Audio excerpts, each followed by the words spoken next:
Saya belum pulang gitu karena masih ada beberapa titik lagi kan.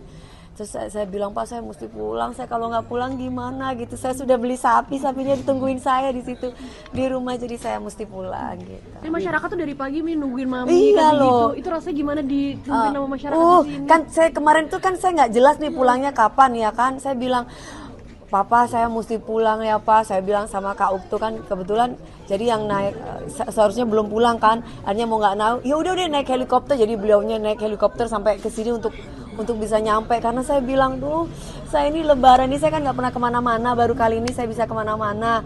Terus karena memang beliaunya ini adalah orang baik. Selama ini selalu ingat sama Dewi Persik, saya diundang sama beliaunya dan nggak enak gitu kalau saya nolak gitu kan. Jadi saya mau nggak mau saya hadir, tapi beliaunya menjanjikan saya segera dipulangkan lagi gitu. Sampai Jadi naik jet pribadi nih pergi. iya, karena memang harus pergi, kalau enggak kan ke sini ke Pontianak, dari Pontianak ke Ketapang, dari Ketapang ke Kayong berapa jam itu. Wah, nggak nyampe-nyampe, nggak kelar-kelar. Akhirnya beliau memutuskan ya udah tenang aja, nanti naik private jet sama naik helikopter sama papa beserta keluarga gitu. Jadi masya Allah, alhamdulillah, terima kasih. Karena beliaunya ini sudah dari saya tahun 2007 udah biasa seperti itu sayang. Dulu kan saya nggak pernah ada di Jakarta, pulang-pulang balik ke Jakarta udah bawa satu karung duit gitu kan, karena memang kerjanya kan dulu pilkada kesini gitu. Nah sekarang beliau katanya nggak rindu kamu kayak gitu lagi, rindu. Tapi kan saya di Jakarta sekarang sudah punya keluarga dan tetangga udah pada nungguin, nggak enak gitu. Mi katanya daging mami kan salah satu apa ya berkah buat masyarakat juga di sini gitu kan. Iya. Mami merasakan nggak sih mungkin akhirnya banyak yang sayang juga masyarakat di sini sama mami gitu, seperhatian itu atau gimana sih? Dari dulu sebelum saya kasih sapi-sapi begini, mereka tetangga saya itu sayang kok. Sering ngasih saya makanan, makanan Betawi, terutama nenek, Pak RT gitu. Jadi alhamdulillah, maksudnya tidak pernah yang nggak sayang. Terus kebetulan memang ini saya melanjutkan tradisi keluarga besar saya di Jember, dan kebetulan saya tinggal di Jakarta, jadi ya kami seperti biasa berbagi gitu. Misalnya karena rezeki mungkin ada makna sendiri nggak sih 12 sapi gitu tahun ini? Sebenarnya kalau misalkan makna tersendiri ini kan menjauhkan diri dari kepemilikan gitu. Jadi itu saya kalau kata Mas Aldi Tahir kan semua milik Allah ya kan. Jadi menjauhkan diri dari kepemilikan tuh dalam arti di sini tuh ini semuanya bukan punya saya, tapi ini titipan dari Allah.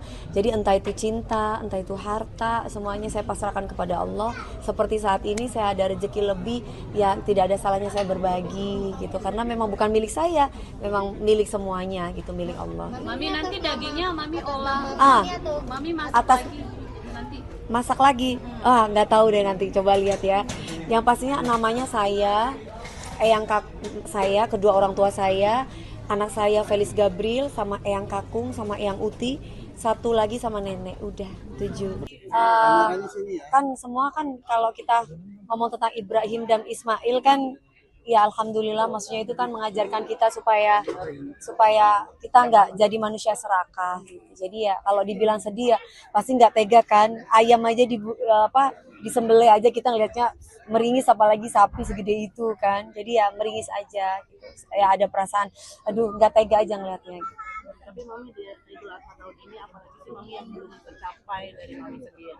Alhamdulillah Mbak, semuanya udah tercapai, semuanya Allah udah kasih buat aku. Kalau misalkan ada yang kurang begini, kurang begitu, berarti aku manusia yang nggak bersyukur. Aku bersyukur, semuanya udah aku dapatkan dari Allah. Gitu. Ya kalau sama Allah aku dikasih jodoh lagi ya syukur alhamdulillah. Nggak dikasih juga nggak apa-apa. Jadi intinya aku sudah menikmati hidup aku sudah bersyukur aja. Kadang-kadang Mami juga lagi kuliah ya. Iya.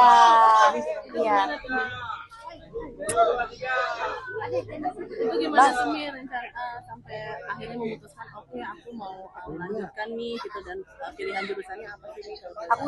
Aku ambil jurusan psikologi. Ya buat aku sendiri, buat anakku sendiri. Karena kan intinya kan lebih mengenal diri aku sendiri dan bagaimana cara aku bersikap, bagaimana caranya aku bisa mendidik anak aku secara parenting orang tua yang single parent, seperti itu aja. dukungan dari keluarga, dari Mas Giri sendiri seperti apa? Kalau dukungan keluarga, orang tuaku baru tahu itu pun kemarin yang pas rame tentang Gabriel gitu. Jadi sebelumnya orang tuaku keluarga nggak ada yang tahu kalau aku kuliah. Terus pas tahu gimana? Ya pas tahu emang kamu ada waktu nak gitu. Terus kebetulan kan aku kuliahnya kan aku pakai kebetulan aku ya kebetulan aku kuliahnya itu kan pakai jubah kan. Jadi teman-teman kuliahku nggak ada yang tahu aku siapa. Iya. Pas tahu, tapi sampai sekarang nggak tahu ya. Kayaknya ada yang tahu gitu karena kan kalau misalkan presentasi itu mereka ikut suaranya kayak Dewi Persik gitu kan. Kalau bisa presentasi mata kuliah apa itu mereka kayaknya tahu dari suaraku. Cuma mereka kayaknya nggak berani ngomong gitu. Apa sih Mami yang bikin Mami semangat untuk kembali belajar? Untuk membaca karakter, oh ya, ya kita pindah gitu. Ya. Jadi mahasiswa lagi. Oh happy dong, happy. Kemarin udah selesai UTS juga, selesai lebih lega gitu. Cuman kan ada beberapa yang memang hari pas UTS itu aku lagi kerja dan aku minta susulan gitu. Ternyata dosennya alhamdulillah boleh gitu. Jadi aku pas susulan itu ya alhamdulillah sudah terlaksana semuanya. Semester berapa? Masih baru. Jurusan apa dia Mami? Psikolog ya. Kenapa? Ya.